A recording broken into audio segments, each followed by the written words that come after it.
Hello, my name's David McKibben and I'm the Senior Pastor of Wahroonga Church. We've reached day 19 of our 30 days of prayer, Thursday, June 19, and I've been asked to share a brief devotional on the verse for today, which is Ephesians 4 verse 32. It reads as follows: "Be kind and compassionate to one another, forgiving each other, just as in Christ God forgave you." Be kind to each other. It may sound a bit trite, but it's actually very important. It reminds me of a popular song back in the 1970s, "Try a Little Kindness." It went like this: you've got to try a little kindness, show a little kindness, shine your light for everyone to see. And if you show a little kindness, you'll overlook the blindness of the narrow-minded people on the narrow-minded streets.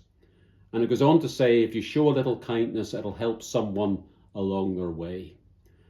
So what does it mean being kind to each other? Well, very simple things, really. A word of encouragement, a random deed of thoughtfulness, of kindness, perhaps a phone call, sending a text message to someone who's going through a difficult time, sending a note of gratitude to someone who's helped you in some way. Very, very small things in themselves, but they can brighten someone's day, lighten someone's load. Just a random act of kindness like that. In the book of Genesis, we have the story of Rebekah. Abraham sent his trusted servant to find a life partner for his son Isaac. And when he reached his destination, he asked God for a sign that some lady would water his camels for him.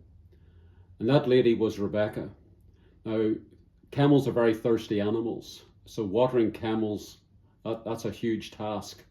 But it demonstrated the fact that she was kind, and she became Isaac's wife. The importance of a word or a deed of kindness. And what's the motivation for being kind? Well, as the verse says, we're to be kind and compassionate to each other, to forgive each other, just as God in Jesus has forgiven us. That's the motivation. We pass on the love, the kindness, the forgiveness that God has shown us in and through Jesus.